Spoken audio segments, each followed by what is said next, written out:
we've got a nice lineup of speakers. Well, it's a great lineup of speakers tonight. And I'll be introducing them and limiting their time so that they don't run on. The first speaker is a fellow to my right. His name is Bob Berry, and he is in fact a local boy. That is right, he lives in the northwest of Denver. Bob Berry is the author of 2 books, and they're both about Article 5, and you can get them on Amazon. One is called Amendments Without Congress, a Timely Gift from the Founders. And another one is provocatively entitled Constitutional Coup, America's New Lease on Liberty. He's proposed a number of very interesting ideas. He often writes for the American Thinker website. And one of his ideas involves taking Congress and moving it for much of its session out of Washington, D.C., and back to the state capitals, where we can watch it more carefully. But I'll let Bob Berry discuss some of his provocative conclusions and explain them himself. Bob?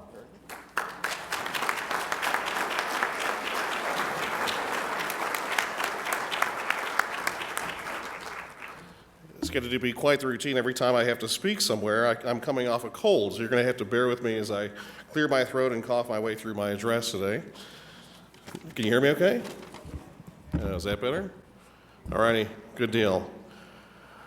So the thing that makes this idea so powerful, in my opinion, is we're talking about our state-initiated amendments.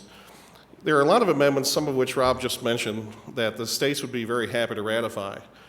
But they can't ratify them unless they're proposed. And if we're going to depend on Congress to propose them, it's never going to happen. So that's the whole magic of it. Don't miss that. The whole reason for Article 5, the whole reason for this particular check and balance in the Constitution is so that the states can balance the federal government, for the Congress. When you don't use a check and balance that's available to you in the Constitution, over time, bad things happen. And I think most of us in this room would agree that very bad things have happened as a result of not using this particular mechanism. So what I want to do is have us thinking positively here. We can solve this problem. We can solve it using this tool. We are Americans. We solve problems. We don't put up with the status quo. Not forever, we don't. We certainly have too long. So the idea here is I want you all to get into the mindset. I want you to imagine that this group around you, look around at each other, imagine that everyone here is a delegate, and you've been sent here from your state. Your state has sent you here. It's actually more correct to call you a commissioner, because each one of you has signed a commission, and that was given to you by your state, and it describes exactly what you're allowed to do and what you're prohibited from doing. And maybe some of your states sent several commissioners, maybe some of your states only sent 2 or 3. It doesn't matter, they can send as many as they want, but there's only one vote per state. That's very, very important. It's one of the reasons we call this a convention of the states, okay? So when you get together in your delegations, you're going to vote on amendment ideas at the end of this amendments convention. What the Constitution has a name for this. This is the Convention for Proposing Amendments. And so the idea with this is to begin the process with a brainstorming exercise. So we're here to think outside the box. We're here to solve problems. Most of you are state legislators if you're here attending as commissioners. So you have the experience of what is going on in your state. You probably, if you have a 49 out of 50% chance, or 49 out of 50 chance that your state has a balanced budget amendment. Many of your states have single issue bills. These are the kinds of things. Remember, we have 50 states. Those are 50 laboratories of democracy. The objective is to bring what is working in your particular state and make the case for it at this first ever amendments convention. So the first thing I'd like to talk about, a couple of these ideas I have are what I'm going to consider to be no-brainers, okay? Just no-brainers.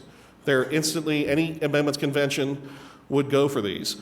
The last one is a little out there, but that's okay. That's part of the process, right? Is to get these ideas out there and start talking. Because the magic of a convention is to riff off of these ideas and come up with solutions to our problems. So the first one I like to talk about and use the traditional term, rotation in office. Rob alluded to this a moment ago. Typically we hear this called term limits. But I like the traditional term rotation in office because you get a better sense for what our objective is. We don't want people to come and make careers out of being a member of Congress. We don't want them to stay, we don't want them to move to Washington to put their kids in the schools and camp out there for 30 years or indefinitely until they feel like retiring. That is careerism. That is a very negative thing. One of the things we've noticed about that is the longer the member stays in Congress, the more corruption you have. And I mean corruption of all kinds. I mean absolute hardcore, go to jail kind of corruption, and I mean the kind of legal corruption where you find all these loopholes where they can get around these things. Believe me, if you've been there for 30 years, you can find a lot of loopholes, okay? So one of the terms that I really kind of like to use is a State Department term that they gave to certain diplomats, and the term is clientitis. Has anyone ever heard of clientitis? Clientitis is what often happens when a diplomat is sent to a country and they stay there too long. Because if they stay there too long, before you know it, they're now advocating on behalf of the host country, in some cases in conflict with the State Department with the United States. And when that happens, the first thing you must do is you must withdraw them. You must pull the plug on that person and get them back and send another diplomat out.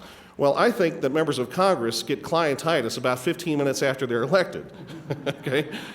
And they really get a bad case of it after a few years and a few re-elections, and now these things are a foregone conclusion that every time they run, they're going to win. It's impossible to get them out. Very, very bad idea having these people come down with clientitis. A lot of the ideas we've heard for term limits, for instance, in Mark Levin's excellent book, The Liberty Amendments, he talks about limiting terms to 12 years. Typically, that's the proposal I hear, sometimes 8, sometimes 12. But I think that that's a half measure. And the reason I do is because if you run the numbers on that, that means that 86% of the people will be eligible to run for re-election. So that only cuts that down by 14%. And I might remind you that the last election we had, the popularity of Congress was about 9%, but the re-election rate was 85%. So clearly, we need to do something better than that. So my idea is to go back to the Articles of Confederation and see what they tell us. And what we find there is there is a prohibition on serving consecutive terms.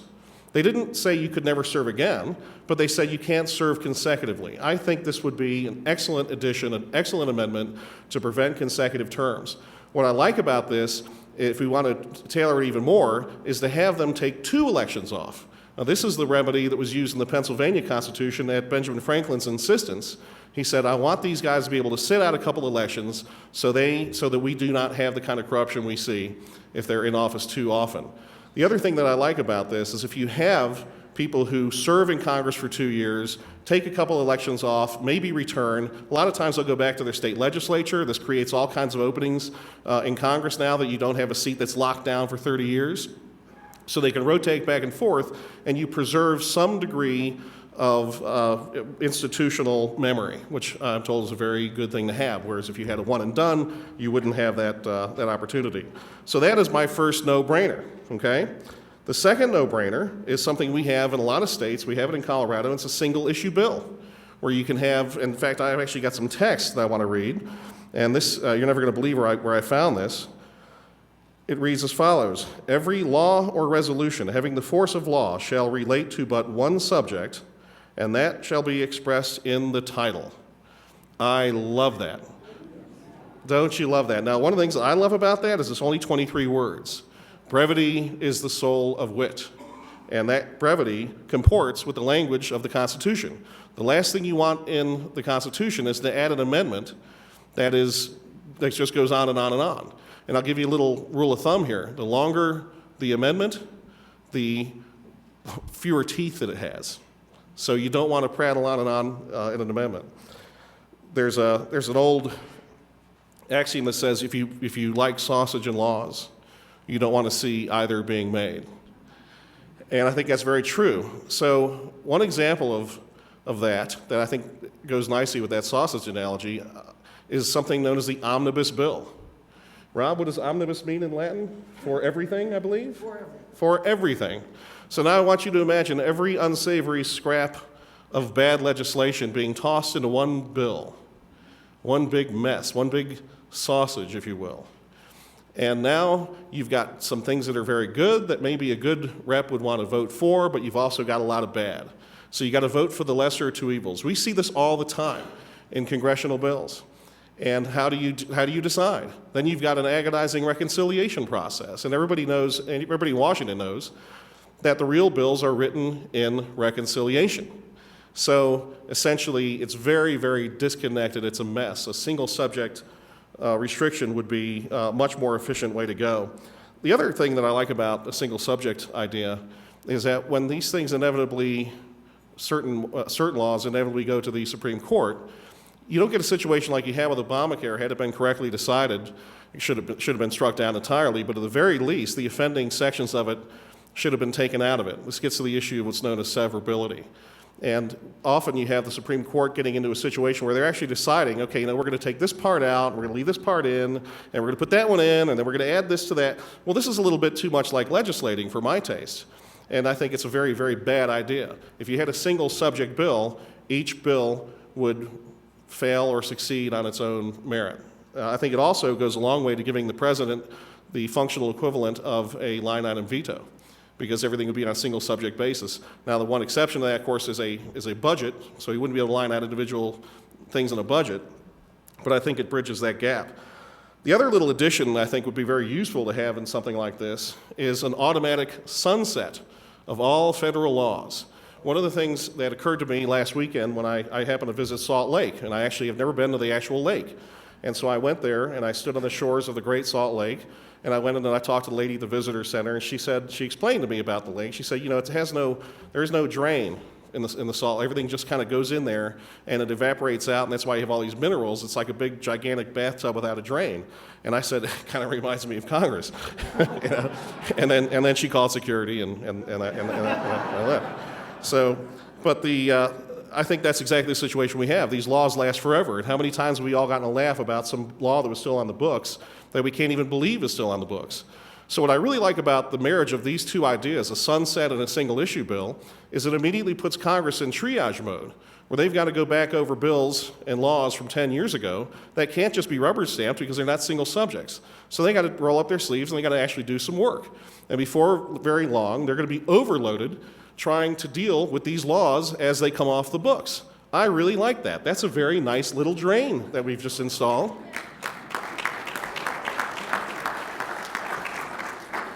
One other little addition to this thing.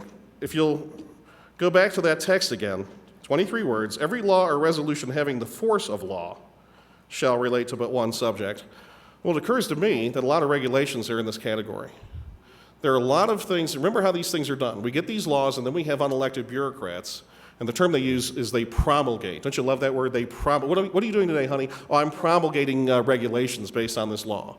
Okay, so basically what you have is an unelected bureaucrat's interpretation of a law. But people go to jail when they violate some of these things. This is extremely dangerous. These have the force of law. If they have the force of law, and the Department of Federal Intrusiveness thinks they need a new regulation, I think they need to pass that through Congress. That's what needs to happen. These things need to be stopped right there.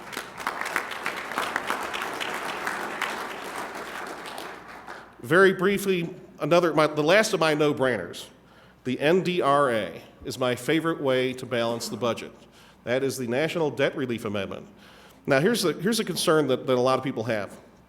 Balanced budget amendments sometimes can be very complex. I've seen a lot of samples of them, and they can go on and on and on. And my concern is, remember what I said earlier, the longer the amendment, the more likelihood you can drive a truck through the loopholes. So what I love about the National Debt Relief Amendment is it's only 18 words long. Again, we want to keep with the language of the Constitution. It is as follows. An increase in the federal debt requires approval from a majority of the legislatures of the separate states. Beautiful. Because you know what that does? Huh? Read it again? He wants me to read it again. An increase in the federal debt requires approval from a majority of the legislatures of the separate states. So this nonsense that we get into every year with the debt ceiling vote and all the theatrics and all the other things where you have the in party is all for raising the debt ceiling and the out party is dead set against it. Barack Obama, when he was a senator, thought it was an outrage that they were going to raise the debt ceiling, and as president, he thinks it's an outrage that they weren't going to raise the debt ceiling, and the sides keep on switching. And you need a program to figure out what side they're going to be on this week, all right? Since they have shown themselves completely incapable of dealing with this problem, of managing the debt of this country. This needs to go to the states.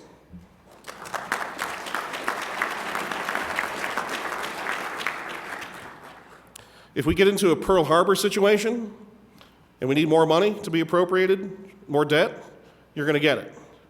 But if it's just that we want to keep on spending the way we've been spending, I think what the answer you're going to get from the states is going to be very much like the answer that the Germans got at Bastogne from General McAuliffe. Are there any World War II history buffs in here? What did McAuliffe say? Okay. McAuliffe said, nuts to the Germans. And the states are going to say nuts to Congress. At least the Congress will know what it means. The Germans had no idea what he was talking about.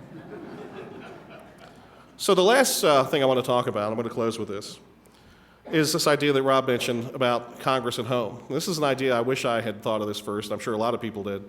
I first heard it from Jim Rogers, the famous investor, and I riffed on it. And his idea was to send Congress back home to their home districts. I think it's a better idea to send them home to their state capitals. But before I get into the details, I want to set this up a little bit. In 1933, the 20th Amendment was ratified. Most of us don't remember what the 20th Amendment was because it seems very, very dry. So here's basically what it did. It moved the date that the president took office from March 4th to January 20th. And it moved the date that Congress started. It moved that from March 4th all the way to the 3rd of January. Now, what's the big deal with that? Well, that was in 1933. When the Constitution was written, I would contend that that would be unthinkable. You have elections in November, and you're already swearing people in early January? How could that did you guys invent some kind of a transporter machine or something? They would have no way of understanding that kind of revolution in technology that would enable that.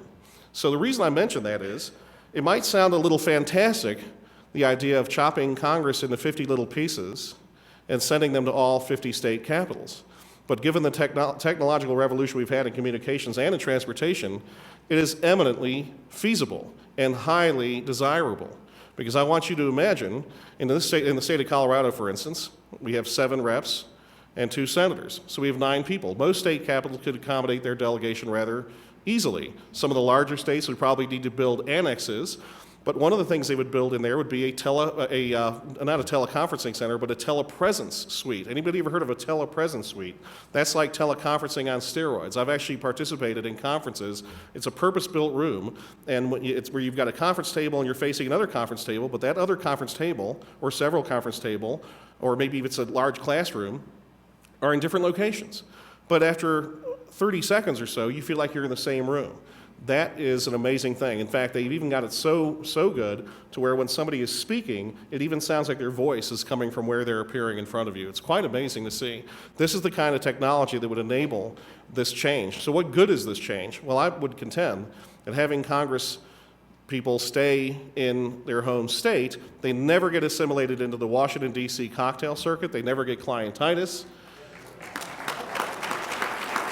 So there you have it. The other thing I love about that, the thing that I really like to think about is just imagine the look on the faces of the lobbyists after something like this.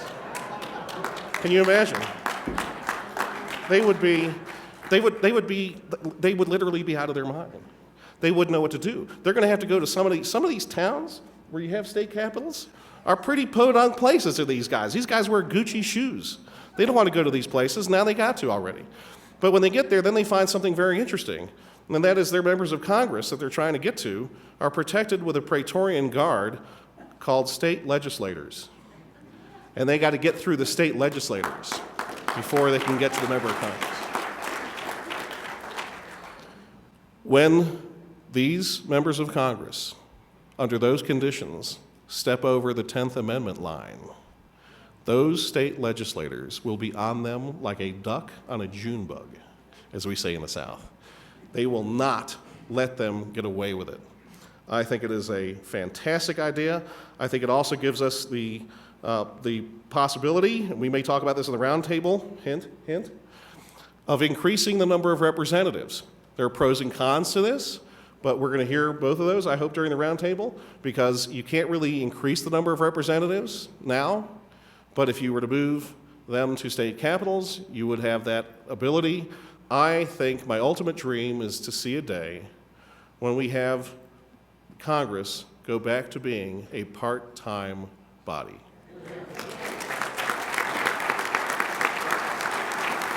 So, my friends, welcome to your first brainstorming session of the very first convention for proposing amendments. Thank you.